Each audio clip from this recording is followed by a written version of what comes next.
할렐루야. 한 주간 안녕하셨습니까? 벌써 11월 1일을 맞이합니다. 지금까지 지켜주신 하나님께 감사하며 이렇게 이 시간 하나님께 나와 찬양과 경배드리는 여러분과 여러분 가정에 주님의 크신 은총이 가득하시길 간절히 축원드립니다. 잠언 6장 1절로 2절에 이러한 말씀이 있습니다. 내 아들아, 내가 만일 이웃을 위하여 담보하며 타인을 위하여 보증하였으면 네 입의 말로 네가 얽혔으며 내 입의 말로 인하여 잡히게 되었는가. 타인에게 보증을 서는 다음에 그만 어려움을 당하게 되었다 하는 그런 말씀입니다. 잠언서 11장 15절에서도 이런 말씀이 나옵니다. 타인을 위하여 보증이 되는 자는 손해를 당하여도 보증이 되기를 싫어하는 자는 평안하리라. 말로 보증을 함부로 서지 말라는 겁니다. 잠언서는 지금부터 약 3000년 전에 기록된 말씀입니다. 그때도 사람들이 사회를 이루고 함께 살아가고 있었기 때문에 지금과는 사뭇 다른 생활 양식을 가지고 있었다 하더라도 있어야 할 제도는 다 있었던 것 같습니다. 특히 그 당시에 이 보증을 서는 그런 제도도 있었는데 이것이 그만 문제가 되어서 사회적으로, 가정적으로 큰 어려움이 있었다라고 하는 것을 보게 됩니다. 얼마 전 한 시중은행에서 발표한 내용입니다만 지난해 주택담보 대출금을 갚지 못해서 그만 경매로 처리된 집이 무려 2100건이나 된다고 합니다. 그런데 그 경매 물건의 20%가 부모님 집을 담보로 가져가 사업자금을 빌려 쓴 것이라고 합니다. 이는 은행 한 곳에서 행한 것이고 우리나라 전체 그 모든 금융기관들이 경매에 붙이는 그 부동산이 연간 무려 40만 건에 달한다고 합니다. 그 중에 20%가 부모 집을 담보로 잡힌 대출이라고 하면 매년 8만 명의 부모님들의 그 집이 자식들의 보증으로만 파산위기에 몰리게 되었다라고 하는 이야기가 될 것입니다. 그래서 요즘 은행을 이용하는 부모님들 가운데는 많은 분들이 재산 상황을 자식들이 좀 모르게 해달라 그렇게 부탁을 한다는 겁니다. 한편으로는 가슴 아프고 또 한편으로는 안타까운 그러한 일이 아닐 수가 없습니다. 제가 조금 전에 읽어드린 잠언서의 말씀처럼 우리가 누군가의 인생을 책임지고 보증하려고 할 때 생각지 못한 심각한 문제가 발생하곤 한다는 겁니다. 정말로 보증을 잘해야 건전인 경우가 허다하다는 겁니다. 그러므로 타인을 위하여 보증을 선다라고 하는 것은 우리가 생각하고 또 생각해야 할 일입니다. 이는 부모와 자식들 간에도 마찬가지입니다. 물론 어느 부모가 자식이 도와달라고 하는데 냉정하게 거절할 수가 있겠습니다. 그러나 분명한 것은 부모가 자식의 인생을 끝까지 책임지거나 보증한다는 것은 결코 쉬운 일이 아니다라고 하는 점입니다.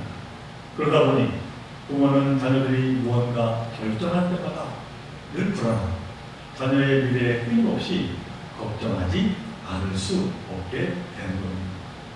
그런데 사실 이러한 불안과 걱정은 단지 부모와 자식뿐만이 아니라 우리 모두가 갖고 있는 문제이기도 합니다.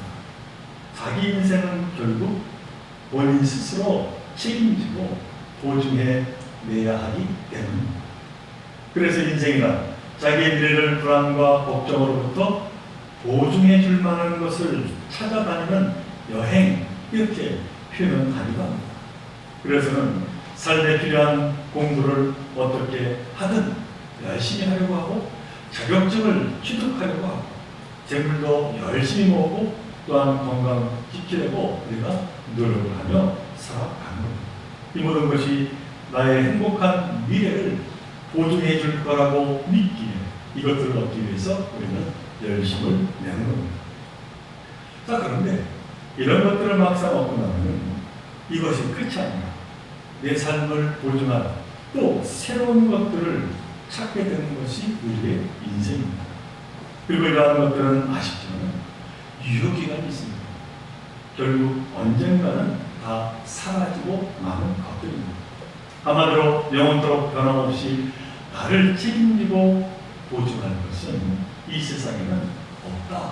이렇게 말씀을 드릴 수가 있습니다. 그런데 우리 인생을 영원토록 책임지시겠다 하는 분이 계십니다. 바로 하나님 아버지이십니다. 저는 오늘 본문 말씀으로 히브리서 6장의 말씀을 읽겠습니다만 그 안에는 이 아브라함에 관한 이야기가 나옵니다. 이 아브라함에 대한 원 이야기는 맨 앞에 구약 창세기 12장부터 25절까지 무려 14장에 걸쳐서 길게 기록이 되고 있습니다.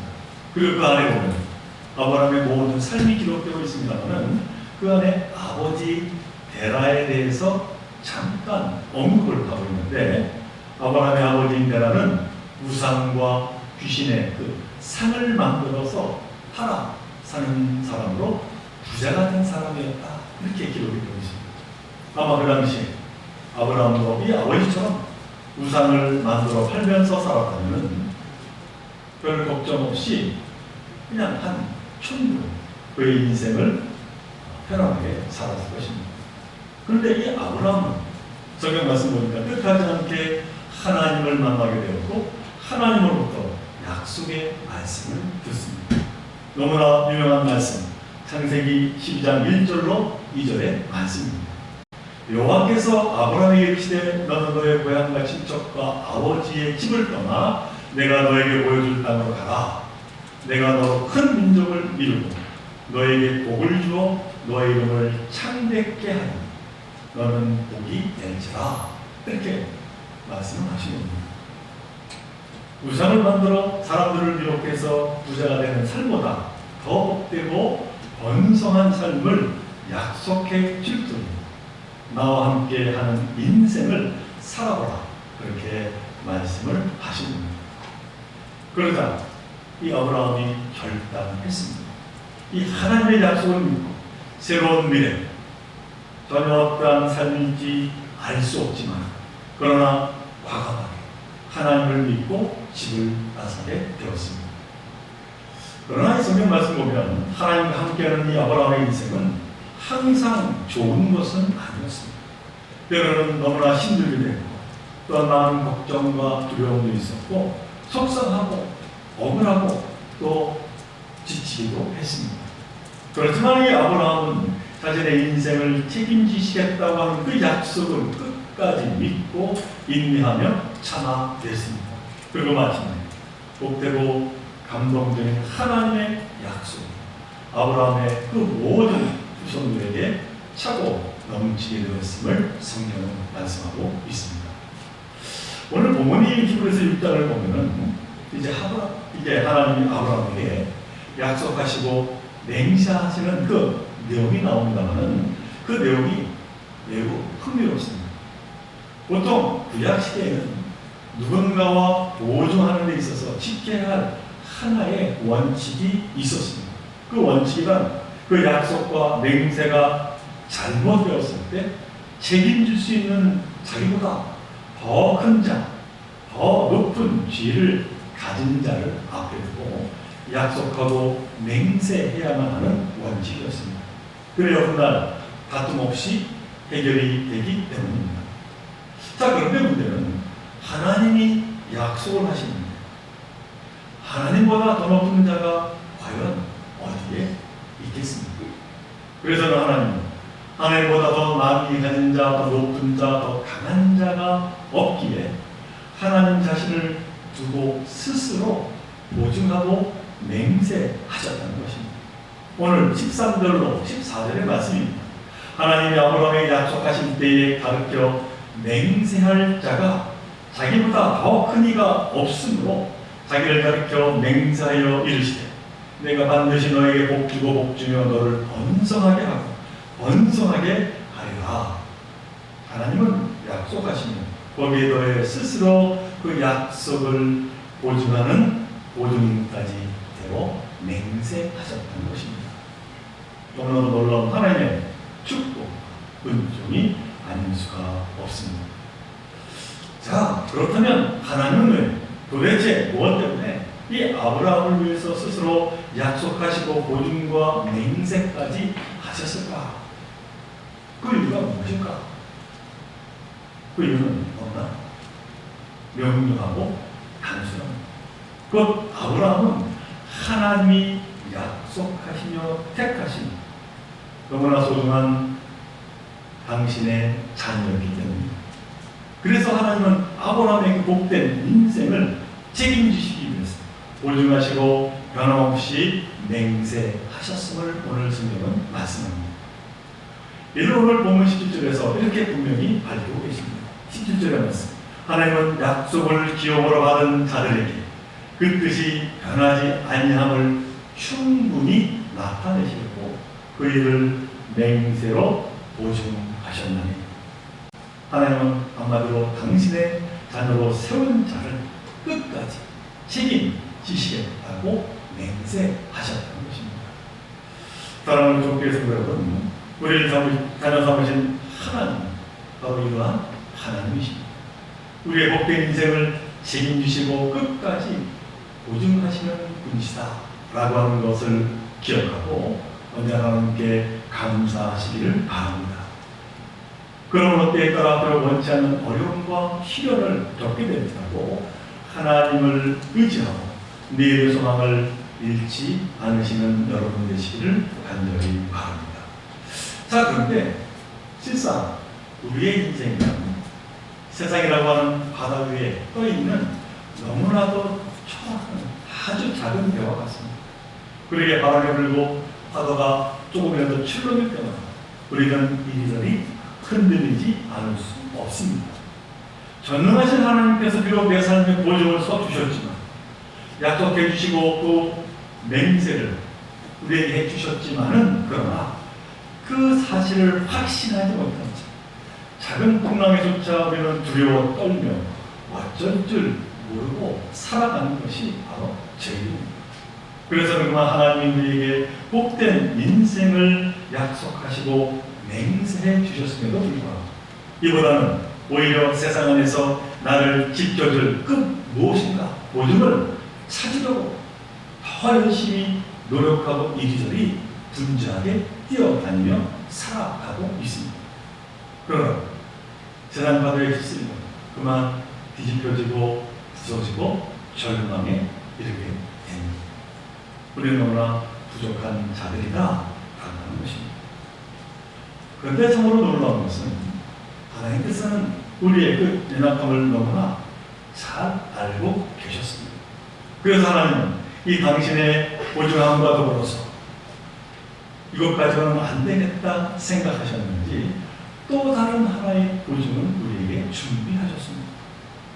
그것은 바로 뭐냐? 독생자 예수 그리스도를 약속의 보증으로 이 땅에 보내주셨다라고 하는 사실입니다.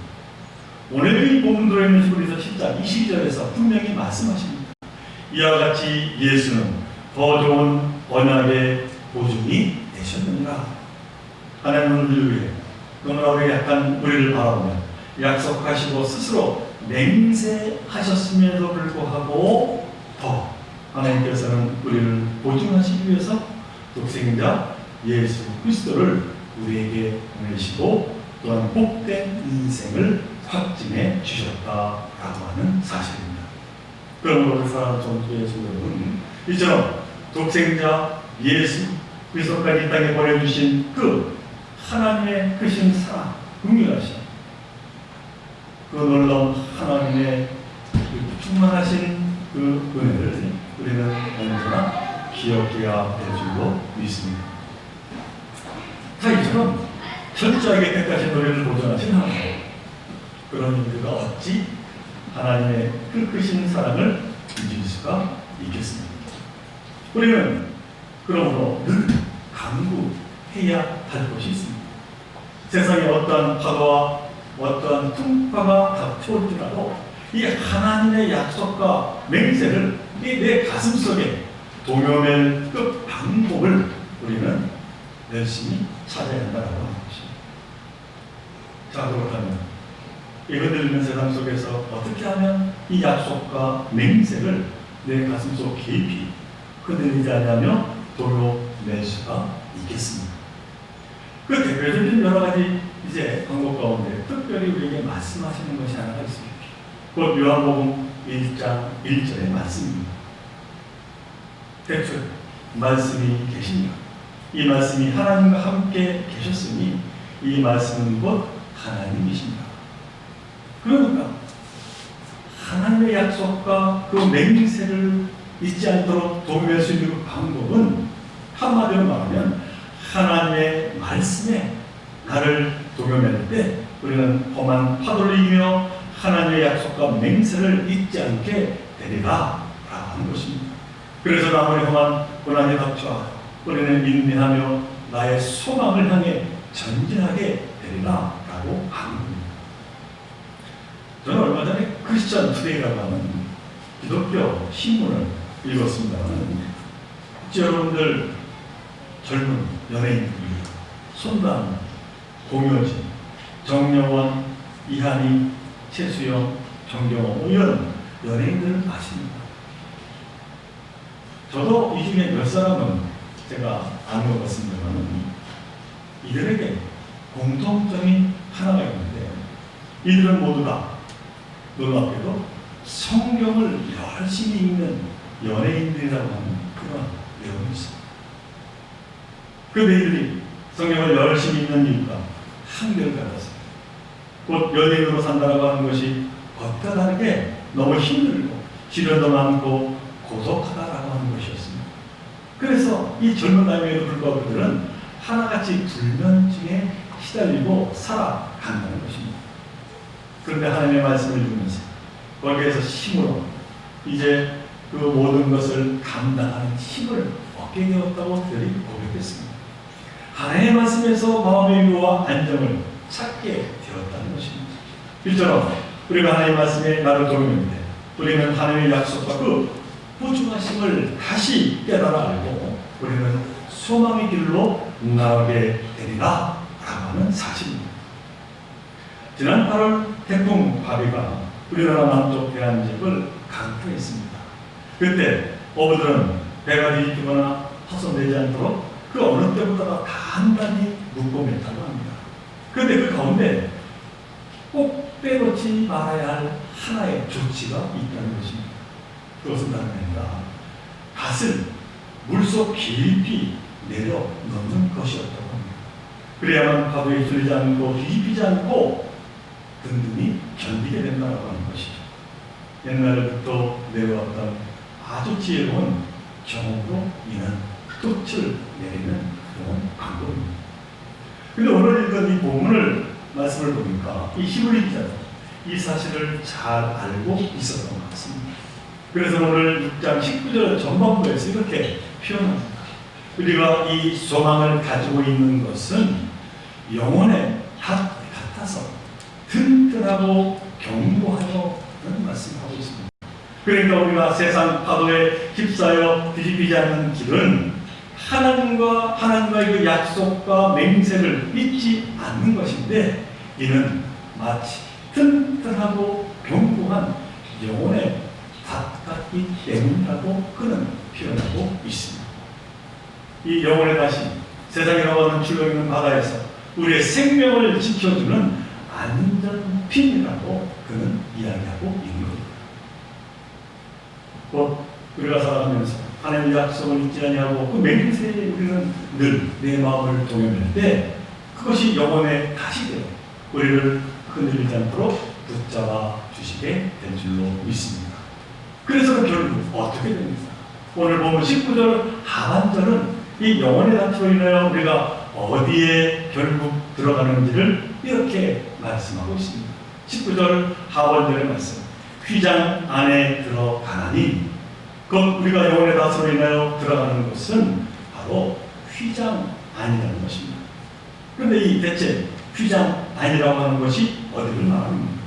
이스라엘 백성들에게 있어서 휘장, 곧 정막 안에는 하나님의 말씀에 담긴 언약의 궤를 두는 지성소라고 하는 것이 있었습니다. 그러니까 한마디로 말하면 우리가 하나님의 약속과 하나님의 그 맹세를 의지하며 영혼의 다스로 우리가 살아갈 때 우리로 구원으로 나가게 하리라.